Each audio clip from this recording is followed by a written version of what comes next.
माझी मुलगी तुला आवडली म्हणजे काय बाजार आहे का आमच्या इथे मुलीचा? पंढरपुरातल्या मालकाला बोलायले भया ते, पंढरपुरातल्या मालकाला, ज्याच्या कृपेशिवाय झाडाचं पान हलत नाही, ज्याच्या कृपेशिवाय सूर्याचा प्रकाश नाही. तुझी या कृपेने वेदाशी बोलणे, सूर्याशी चालणे, तुझ्या वृक्षाचे पान हले ज्याची सत्ता, राहिली अहंता मग कोठे. सर्व सत्ता ज्याच्या कृपेने चालतात. काय माझ्या इथं बाजार आहे का मुलीचा? नाही म्हणे.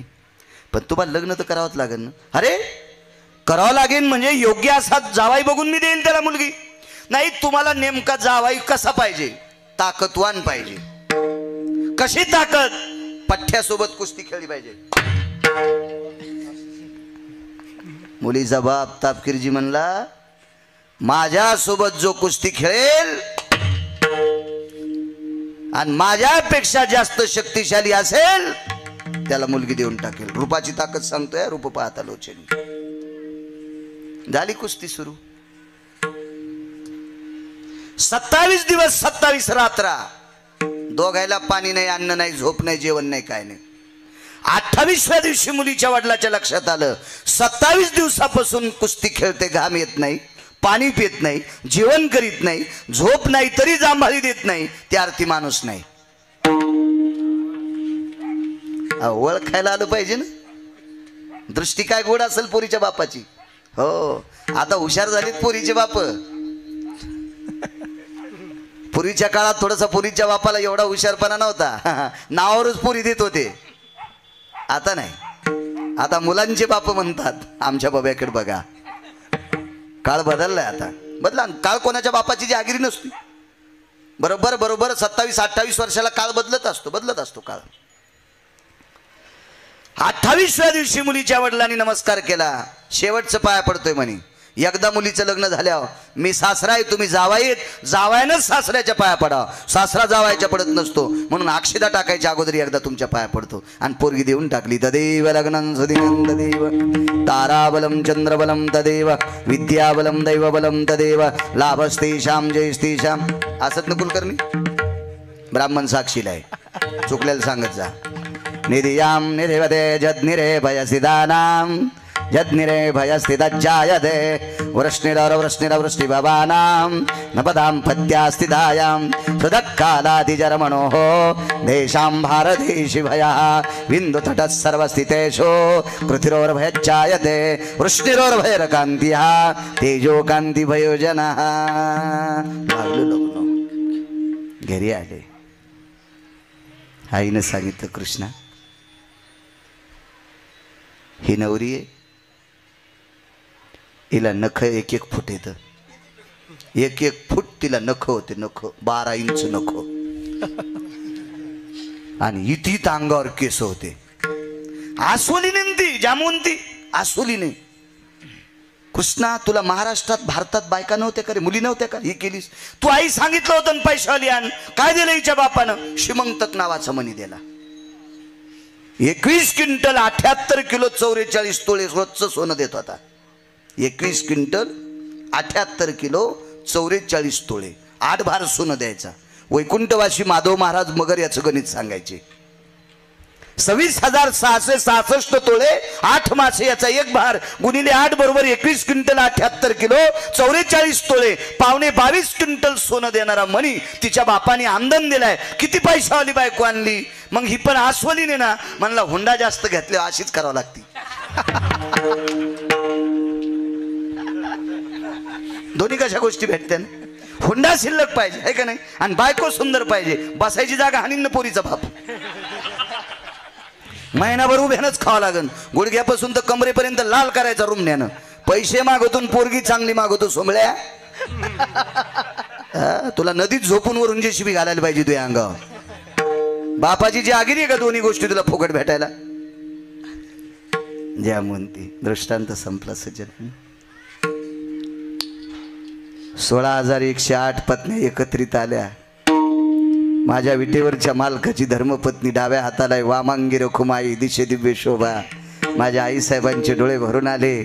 आणि जामून तिला एकांतात विचारलं, जामून ती हा जगाचा बाप तुला पती भेटण्यासाठी तो काय तपश्चर्या केली? काहीच नाही.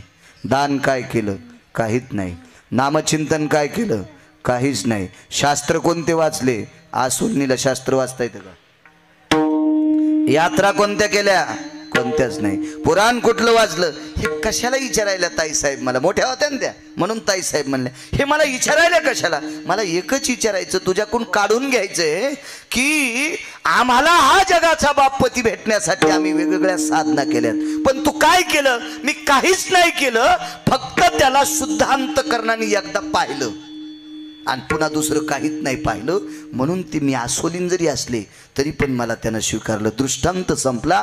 शुद्धांतकरणाने एकदा आसोलीनं जगाच्या मालकाला पाहिलं तर विश्व ज्याच्या ताब्यात आहे तो जगाचा बाप तिला पती प्राप्त झालाय. याच्या पलीकडचं सुख पाहिजे कोणतं? आणि ते कशाने मिळलंय? फक्त त्याला पाहिजे. रूप पाहता लोचनी, रूप पाहता लोचनी, रूप पाहता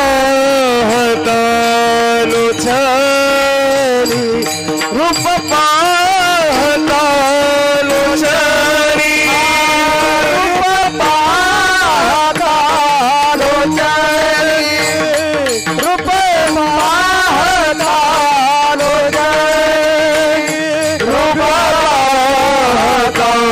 लोचनी, रूप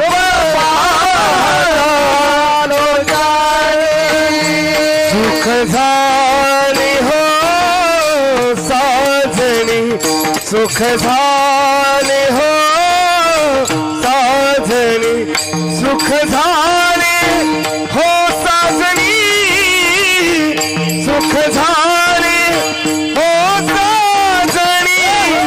तो हा विठ्ठल बरवा, तो हा विठ्ठल बरवा, तो हा विठ्ठल बरवा, तो हा विठ्ठल बरवा, तो हा विठ्ठल बरवा, तो हा विठ्ठल बरवा, तो हा विठ्ठल बरवा, तो हा विठ्ठल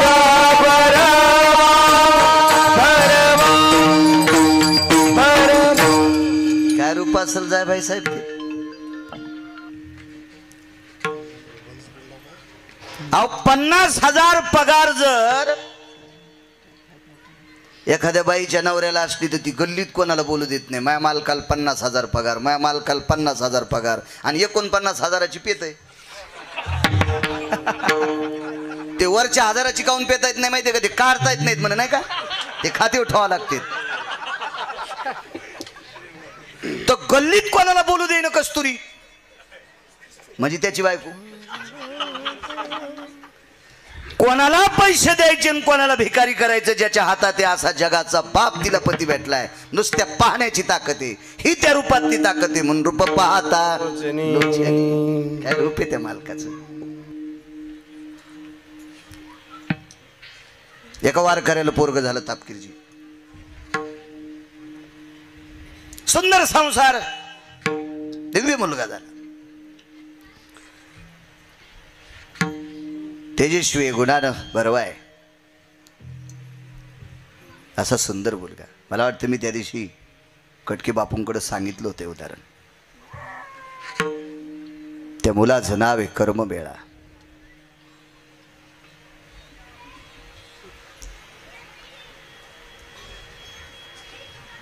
सत्तावीस दिवस जगाच्या मालकाने साडी नेसून याला स्नान घातलंय. काय मुलगा अधिकारी असेल कल्पना करा बरं. त्याला आंघोळ घालायला विटेवरचा बाप होता दत्ता लाटे, आमचा देवल्याचा लाटे जवळचाच. साडी नेसली पंढरपुरातल्या मालकानं. 27 दिवस साडी, 27 दिवस. चोखोबाची बहीण, बहिणीचं रूप घेतलं चोखोबारायच्या आणि साडी नेसला. बसा महाराज बसा. 28व्या दिवशी जगाचा मालक विटेवर पुन्हा हजर आहे. त्या बाईचं दूध संपलं, वक्षस्थळातलं दूध संपलं. 28व्या दिवशी लेकराला काय पाजायचं? आता दूध नाही आईला, दूध संपणे एखाद्या माऊलीचा दोष नाही, तिचा शारीरिक दोष आहे तो. दूध असं वाढतही नसतंय, त्याला बाळाला जन्म घालावा लागतो. कोणी केली बाळा वाढवी श्रीपती सवे दोन्ही. आईच्या वक्षस्थळामध्ये, पोटामध्ये, उदरामध्ये बालक आणि वक्षस्थळामध्ये दूध, या दोन्ही प्रक्रिया जगाचा मालक एकाच वेळेला वाढवत असतो. निसर्गातली कुठलीच शक्ती नाही, विज्ञानाची कुठलीच शक्ती नाही हे वाढवायची ताकद त्याच्यात आहे. ती फक्त पंढरपुरातल्या मालकाची क्रिया आहे. पण दूध संपलं त्या माऊलीचं. आणायचं दूध कुठून? काळ विचित्र होता. 700-800 वर्षापूर्वीचा काळ काय भयानक असेल कल्पना करा. अस्पृश्यता जास्त होती. याला खेटायचं नाही, त्याला खेटायचं नाही, त्याला भेटायचं नाही, याच्या घरी जायचं नाही, असा काळ होता. आजही काही काही लोकांच्या डोक्याच्या अज्ञान बोखंडीवर बसलेले, भयानक अज्ञान डोक्यावर, भयानक भयानक भयानक अज्ञान. काही नाटक.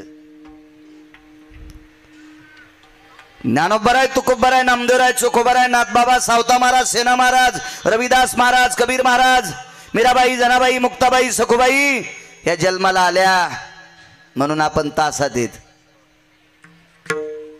नाहीतर 90% जनावर झाले असते आणि 10% आपोआपलीच मतं मांडले असते. मी असंच करीन, मी असंच करीन. तू काहीच करू नको सोमळ्या, हे सांगते ते कर. हे ज्ञानोबराय, तुकोबराय सांगते ते कर, तू मांडू नको. वीर विठ्ठलाचे गाढे कोण पाहे त्याकडे. काही शास्त्र सांगतात, काही काही नाही. मी काशीला गेलो, मी कपात चहा पेत नाही, बुटात पितो का? बुटात पितो? तू काशीला गेला म्हणजे काय नवलाची गोष्ट आहे? होय सचिन शेठ, एखादा व्यक्ती जर काशीला गेला असेल तर काय नवलाची गोष्ट आहे? काशीला ज्याच्या सोबत गेला त्याचे पैसे दिले नाही, त्याची काशी केली आणि तरी म्हणतो माई काशी झाली, मी कपात चहा पेत नाही. तुला नदीला न्यायला पाहिजे.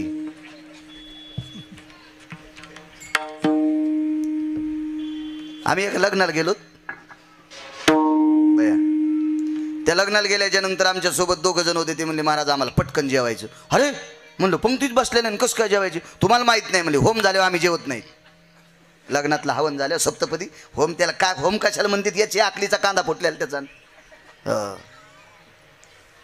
सप्तपदी काय त्याचं सुद्धा अक्कल नाही. आणि तरी ते म्हणला ते होम झाल्यावर मी जेवत नाही, आमची काशी झालेली आहे. म्हणलं बर बर बर बर. नंतर माझ्या लक्षात आलं हे अगोदर का जेवतेत, नंतर स्वयंपाक गार होतोय.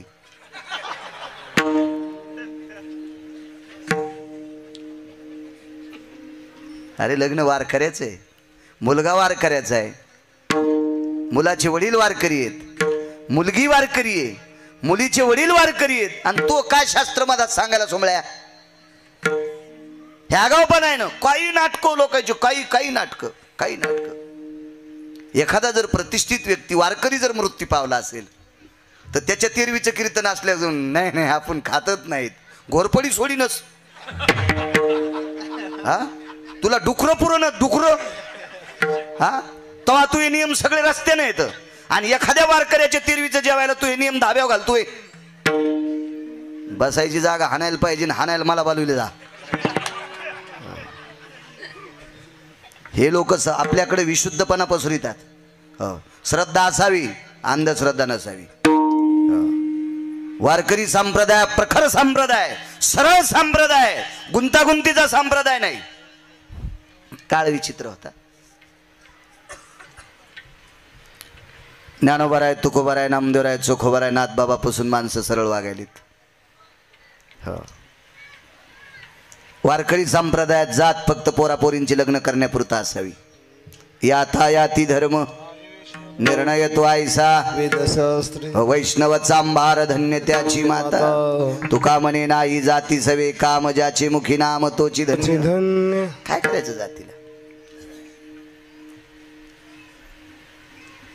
जास्त फळ विक्रेते कोण आहेत? मुसलमान. Right right. आणि फळ तयार करणारे कोण आहेत? हिंदूची माणसं आहे का नाही? हिंदूची. आणि इकायला मुसलमान एकादशीला सफरचंद खातो का नाही? एखाद्या सफरचंदात 70 बाई निघला का? हा? एखाद्या केळीमध्ये आन्सर बाई निघला का? हा? एखाद्या चिक्कू मध्ये महमूद खान निघला का? नाही नाही, काही संबंध आहे का त्याच्याशी? आपला धर्म कसा उंच जाईल ते आपण ठरवायचं. लोकायला नाव ठेवल्यानं आपला धर्म उंच जात नसतो. काल तीच शिकवण काल जन्माला आलेल्या रयतेचे राजा छत्रपती शिवाजी महाराजांनी आपल्याला दिली.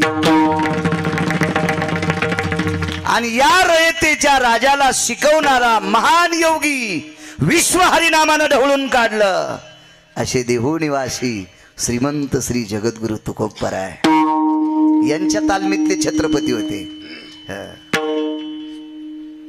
आपल्या संस्कृतीमध्ये नीतिशास्त्र डोक्यात घेतलं पाहिजे. नीती याचं मूल्यांकन केलं पाहिजे. नीतीचं भाराभर चिंध्या बोकांडीवर घ्यायच्या, थुत्तर पुसायच्या कामाची नाही एक चिंदी. दुसरं मानकाड मोडून जायचं. नीती काय राजा होता. अरे काळ्या रात्री चमकत होत जिच्या रूपाचं ऊन,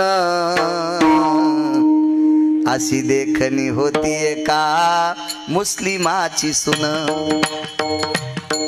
अरे तिला पाहुनी आई म्हणाला, अरे तिला पाहुनी आई म्हणाला राजा तो सिलवान. हानदानी नादम होते ही वो मुसलमान, हानदानी नादम होते ही वो मुसलमान, हानदानी नादम होते हैं वो मुसलमान, हानदानी नादम होते ही वो मुसलमान. वा नंदू पाटील, छान. नीती असावा. अमावस्याच्या दिवशी जिचा गव्हाळ रंगाचा प्रकाश पडतो तिला आई म्हणून वाट लावलं, तिला बहीण म्हणून खना नारळानं वटी भरली, तिला मुलगी म्हणून खना नारळानं वटी भरली आणि कल्याणच्या सुभेदाराची सून परत केली. हे शिकवणारा वारकरी संप्रदाय. जातीचं कुधाण बोकांडीवर घेणारा नाही. जायो तू माते न करी सायास आम्ही विष्णुदास तैशी नो, ही परंपरा शिकवणारा, स्वतःची पत्नी सोडून जगातली प्रत्येक स्त्री आई आणि बहीण माना हे शिकवणारा संप्रदाय वारकरी संप्रदाय. शास्त्र पाठ करतून बाई सुंदर दिसली की पोटात डबा उठवतो. मुंडक्याकून पेट्रोल टाकून फुकायचा. काय पाप लागत नाही अशा नालायकायला. काही कुदान काही काही काही. एक जण परवाला मला भेटला. आम्ही गाडीत बसलो कीर्तनाला. आम्ही गाडीत बसलो, काल्याला चाललो, मांजर आडवी गेली. म्हणला महाराज गाडी थांबवा. म्हणलं ड्रायव्हरच्या हातात येईन माय काय, तुम्ही म्हणा त्याला ब्रेक दाब. म्हणलं थांबव रे गाडी. आणि पटकन ते मांजर वलांडायच्या आधी थांबवायची. आणि समोरच्याच्या दारापुढून मांडवर गेली. ते आमचा रस्ता तेच होता. म्हणलं काय करायचं, आपली गाडी 5 पावलं वापस घ्या, अशी रिवर्स गिअर टाका. म्हणलं कस काय, मांजर आडवी गेली. कस काय, ते म्हणला मांजर आडवी गेल्यावर चांगलं काय पाकिट देणार नाहीत का. आणि नका देईन त्याला 30 गाव पट्ट्याला 36 गाव. मला कुठे भीक लागली. मला असा बारीक सफाई पे पंढरपुरातल्या मालकांना पैशाचा द्यायला. ते नाही द्यायचा तर मरूस तर त्याला तारीख नाही, कशाला ताण घ्यायचा. पण मांजरीचा ना आपला काय संबंध आहे. नाही म्हणे पण मग ऐकत बाबा एवढं काय ऐका. 170 ग्रंथ मी वाचिले, तुझ्या गळ्यात माळ नाही, तू कसं ऐका तरी तू हज ऐका. नाही म्हणे मग ऐकाच. रामकृष्ण हरी. ड्रायव्हरला म्हणलं की वापस व्हाय जाऊस तर पोथी वाची नाही. आगाव पण उगा आगाव धंदा आहे का नाही. हो, ज्याचा पाय भरला ना ते गाडीत आलंय ना त्याला पटकन म्हणायचं पाय धुवून घे. नाही साऱ्या गाडीत वाशीतून त्याचा एकट्याचाच भरलेला आहे त्याचा पाय. हे कुठं हे विचारानं भरलेलं होतं ना ते. मी म्हणलं ठीक आहे आपली गाडी रिवर्स घ्या जरशी. गाडी वापस घेतली. 7-8 दिवसाला मी गावाकडे गेलो. तेच माणूस होता. तीच मांजर रडू लागली. तिचं नाव चंपी होतं.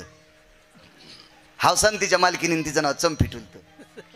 तुमच्या इथल्यासारख्या म्हशी होत्या तिच्या इथे 150 बाईकडे. लोण्याला दुधाला काही कमीच नव्हती ना. ती चंपी रडू लागली. म्हणलं काऊन रडायली चंपे. काय नाही ते तुमच्या गाडीत बसलेला माणूस मला दोनदा आडवा गेला तेव्हापासून उंदीर भेटणं.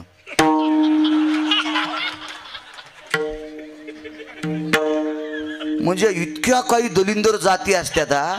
ह्या मांजराला आडव्या गेल्यावर मांजराला उंदर भेटत नाहीत जाय बाई साहेब, आणि ते मांजराला नाव ठेवते. कोणती जागा हाणायला पाहिजे याची? मी बोलतो ते चुकी का? विडाला विडाला विडाला विठाला विठाला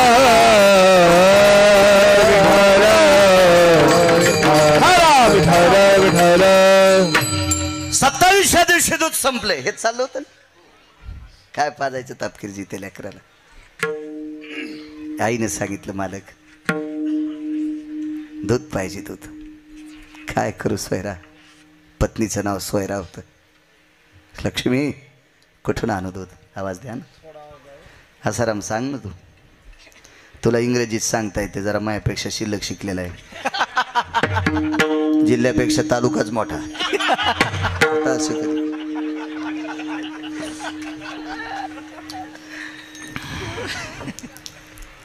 लक्ष्मी आपल्या गावात फार दूध आहे ग, पण त्यांच्या दारात आपल्याला जाता येत नाही. काळ विचित्र होता. बाई हुशार होती. बाईनं सांगितलं धनी एक काम करता, तुमच्या ताईकडे बऱ्याच जनलेल्या गायी आहेत, व्यालेल्या गायी आहेत. व्याली जनली म्हणतात ना आपल्याकडे, त्याच्यातली एक गाय आपण आणू. त्या गाईचं दूध आपला बाळ पेन, आपलं बाळ मोठं होईल, गाय परत करू. काय विवेकाचं टोक होते चोखोबर आहे.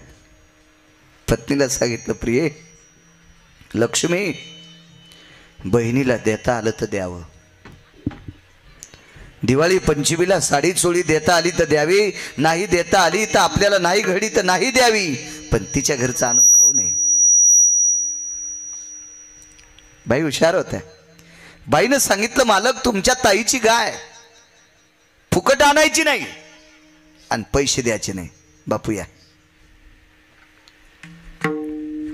विठाला विठाला विठाला विठाला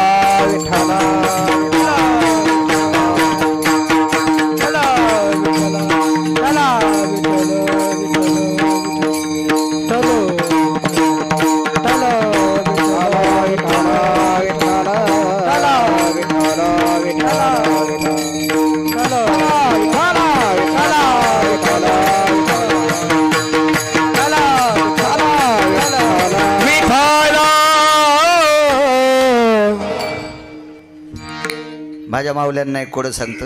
काय काय असेल हुशारती.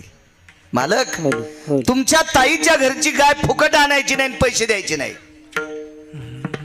वाक्य उलगडणार आहे का? पैसे याच्याकरता द्यायचे नाही, आपल्याकडे पैसेच नाहीत साहेब साहेब म्हणून द्यायचे नाही. आणि फुकट आणायचे नाही याचा अर्थ काय? गाय आणल्याच्या नंतर आपल्या बाळानं दूध पिल्याच्या नंतर गाय आटल्याच्या नंतर, आटलीच म्हणतात ना तुमच्याकडे, मसाला आटलीच म्हणत असतात ना, त्या गाईचं वासरू आणि गाय तुमच्या ताईची परत करायची. पण सोयरा दूध खाल्ल्याच्या बदल्यात काय देणार? तुमच्या ताईनं सांगावं तोपर्यंत मरूस तर तुमच्या ताईच्या रानात काम करील. काय नीतीचं मूल्य असेल हो. विधात्याकडे तराजू नसेल या बाईचं आचरण मोजण्यासाठी. तराजू नसेल. आणि मग तो नामधारक, तो वारकरी, विश्वाच्या मालकाने सुंदरसं बाळ दिलंय, पण त्या बाळाचं भरण करण्यासाठी त्या आईच्या वक्षस्थळातलं दूध संपलंय. प्रपंचाची भीती आहे. हे बाळक वाचावं, या वेलीला लागलेलं फुल सुकू नये, हे फुल टवटवीत राहावं, त्या संसाराच्या भीतीने तो वारकरी बहिणीच्या घरी गाय आणण्यासाठी संसाराचे भाय धरणी मानसी, संसाराचे भाय धरणी मानसी, संसाराचे भाय धरणी मानसी, संसाराचे भाय धरणी मानसी, चोख मिळून पुरीसी, चोख मिळून पुरीसी,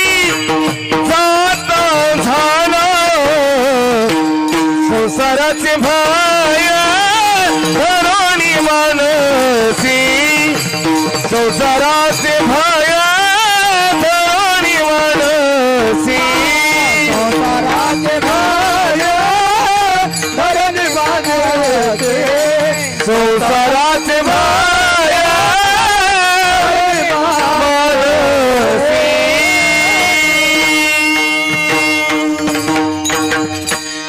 संसाराचे भय धरोनी मानसी चोखा मेहून पुरेशी जाता झाला. मेहुणा राजा नावाचं गावी देवात तिथं चोखोबराय प्रगट झाले. गेले तिथे बहिणीनं पाहिलं, आदर केला. बापूंकडे आलो त्यावेळेला तुमच्या अक्कांकडे जेवलोत आम्ही. उदार अंतकरणाची बहीण बसायला गालीच्या टाकला. श्रीमंत होती, 400-450 एकर जमीन. असा वैकुंठवासी माधव महाराज मगर सांगायचे चोखोबरायच्या बहिणीच्या बैलगाडीला सोन्याच्या शिवळा होत्या. एक जण म्हणला तुला कस काय माहित, मी काय तिथला ग्रामपंचायत सदस्य थोडाच होतो. इतिहास सांगते म्हणून मी मानतोय, पुराण सांगते म्हणून मी मानतोय, मोठ्या लोकांचं वाक्य याच्याकरता मी मानतोय. लेकरं शांत बसा बाकीचे. विचारलं दादा खुशाल आहेत का सगळे? प्रमाणात सांगतो. बैसोनी एकांत पुसे गुजरात वहिनी क्षमवंत आहेत की. क्या बात आहे. वानंद पाटील तापकीरजी, सचिन शेठ, बापू आपण जर बहिणीच्या इथं गेलो, बहीण जर दूरगावी असेल 2-3 जिल्हे ओलांडून, तर गेल्यावर प्रत्येक बहीण आपल्या भावाला एकच म्हणेल, माझे बाबा खुशाल आहेत का? मांजरीकर, माझी आई खुशाल आहे का? दादा तुझा मुलगा खुशाल आहे का? तुझी मुलगी खुशाल आहे का? विश्वात एक बहीण जन्माला आली, तिचं नाव होतं निर्मळा. वहिनी क्षमवंत आहेत की. दादा, हे दादा, माई भावजाई वहिनी खुशाल आहेत का? बहिणीच्या मुखारविंदातला शब्द कानावर आदळल्यावर अश्रूची गंगा चोखोबरायच्या डोळ्यातून आली. निर्मळा, सगळे खुशाल आहेत, पण विटेवरच्या मालकाच्या कृपेने एक मुलगा झालाय, त्याच्या आईचं दूध संपलंय म्हणून गाय नेण्यासाठी आलो. गाडी झोपली, बैलगाडी. विदर्भातून मंगळवेढ्याला पंढरपूरला गाडी आली. टवटवीत वासरू, सुंदरशी गाय. पंढरपूरला मंगळवेढ्याला आले, पण चोखोबराने विचार केला गाय वासरासाठी दूध देते, आपल्या लेकरासाठी नाही. नाही काढलं दूध, नाही काढलं दूध, नाही काढलं. योग असा आला, पत्नीनं सांगितलं मालक पाचता काय? काय काळजी करू नको सोयरा,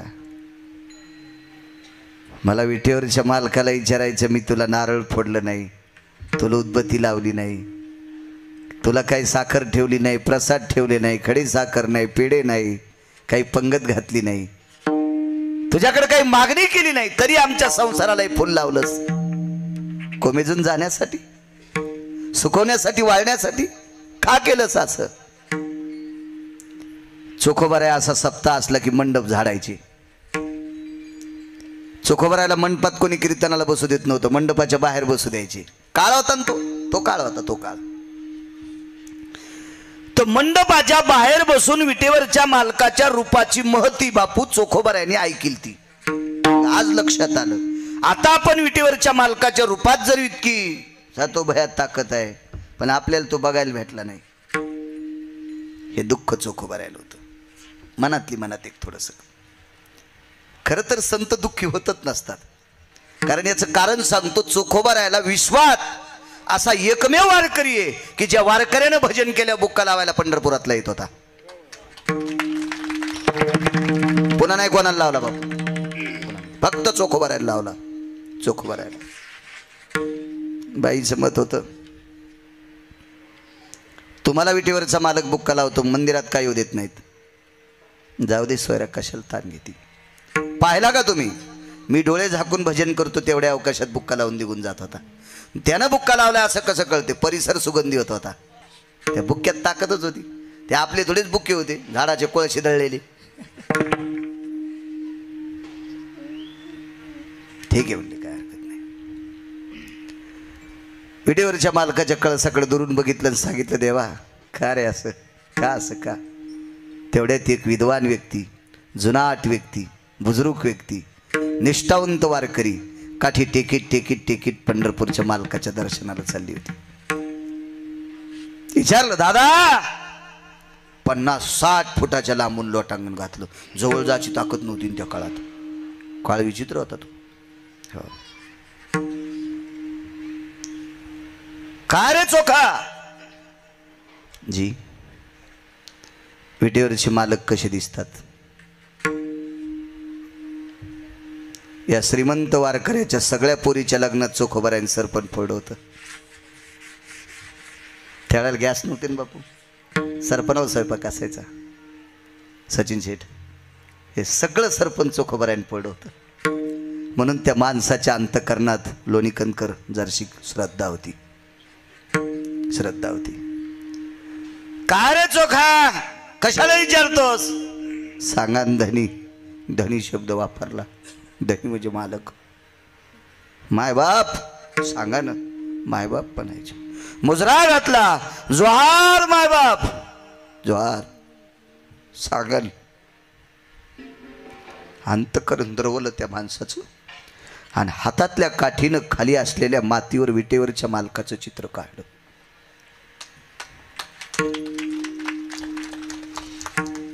चित्र काढल्याच्या नंतर चोखोबारायला सांगितलं, चोखा असा पांडुरंग दिसतो.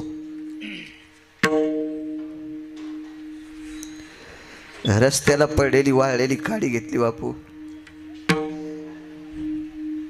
निबस्ती होती आघात. त्या निबस्तीची बाई फाटलेली होती, वरी केली आणि त्या काडीनं खाली मातीत काढलेल्या एका वारकऱ्याचं चित्र, पिठेवरच्या मालकाचं चित्र, ते चित्र दंडावर काढलं. रूप पाहता लोचिरी सांगतोय. घरी गेले आणि पत्नीला सांगितलं, लक्ष्मी हे डोळे उघडील का. नाही उघडीतात. अर्धा तास झालं मुठी वळल्यात. डोळी पांढरी झाली, त्वचा वृक्ष झाली. चोखोबारायला सांगितलं, सोयरा प्रयत्न कर. यानं का एकदा डोळे उघडले, हा जर बघितला, याला आयुष्य किती असेल ब्रह्मदेव सांगू शकणार नाही. फक्त एकदा डोळे उघडायला लाव. बाईने विचार केला, त्याला बोलावं ऐकायला येत नाही, कळत नाही, थापटाव कळत नाही. याला डोळे उघडायला लावायचा एकच पर्याय आहे, नका का दूध येत नाही, पण दूध न येणार असतं त्याच्या मुखात दिलं. आणि मुखात स्तन दिल्याच्या नंतर शेवटचे श्वास मोजित असताना भुकेच्या आशेनं त्या आईचं स्तन वडत होतं ओठानं. पण त्याच्या लक्षात आलं याच्यातून दूध येत नाही. त्या अवस्थेत त्यानं शेवटचे एकदा डोळे उघडले आणि तितक्या टप्प्यात चोखोबारायनं दंड दाखिला. मुलगा टवटवीत. मुलगा टवटवीत. मुलगा होता कसा, उपजताची कर्म मेळा आणि वाचे विठ्ठल सावळा. जन्माला आल्याबरोबर विटेवरच्या मालकाचं नाव सोयरा. ए सोयरा, पाय माझ्या जगाच्या बापाचं चित्र पाहिल्याच्या नंतर तुझ्या वंशाचा कुलदीपक टवटवीत होतो. ही विटेवरच्या मालकाच्या चित्रात ताकद आहे, तर प्रत्यक्ष पाहिल्यावर किती ताकद असेल. म्हणून ज्ञानोबा म्हणतात,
झाले हो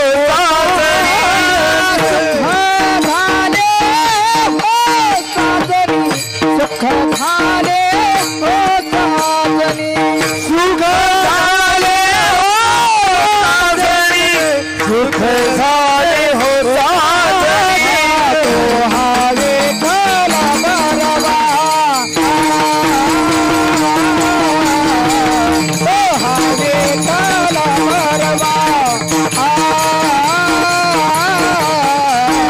तो हावे खला बरवा, तो हावे खला बरवा,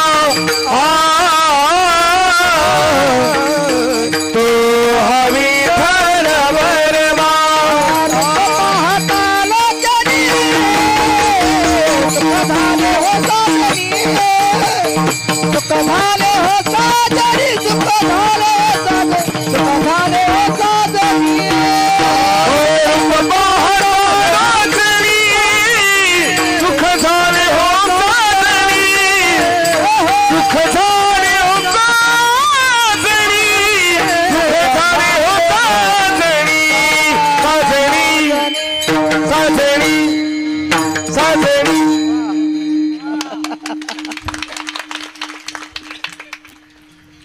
सातो भया कौरक चोल द्याचं कीर्तन हा? का म्हशीच्या वाघरावानी कौरक सुरूच. गाईच्या वासराला कळते, म्हशीच्या वाघराला कळत नाही. तुम्हाला माहिती आहे ना, मी बी शेतकरी न तुम्ही शेतकरी. 9 वाजून गेले नाही का. एक पुरावा सांगतो, चल जाऊ दे बापू, एक सांगू. तापकीरची चेरी चतुर्थ आहेत ना वाटतं आज सगळ्याला थोड्याच आता लगेच चेहरे सांगतात कोणा कोणाला चतुर्थी आहे.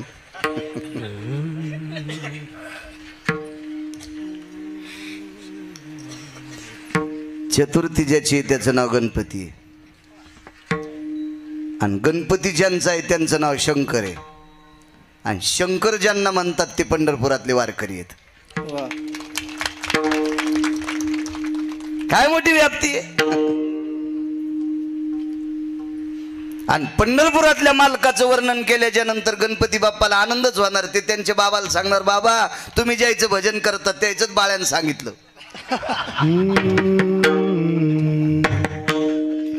बाबा तुम्ही ज्याची वारी करतात का, आज बाळ्या त्याच चिचकू लागला. भगवान शिवजीला आनंद वाटेल का नाही, का नाही. रूपात ताकद किती मोठी आहे.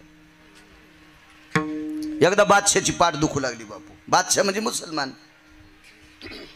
श्रीमंत बादशाह. पाठ दुखू लागली, पाठ. लय डॉक्टर पाहिले, अख्ख्या मेडिकल खाल्ल्या, डॉक्टर खाची राहिली. त्या काळात वैद्य होते, वैद्य. काही गुण नाही, काही गुण नाही. कानकून कोणी कोण लागली काय माहित. सांगितलं म्हणे अष्टादश संतांपैकी एक संत आहेत, त्या संतांचं नाव आहे सद्गुरु शेना महाराज.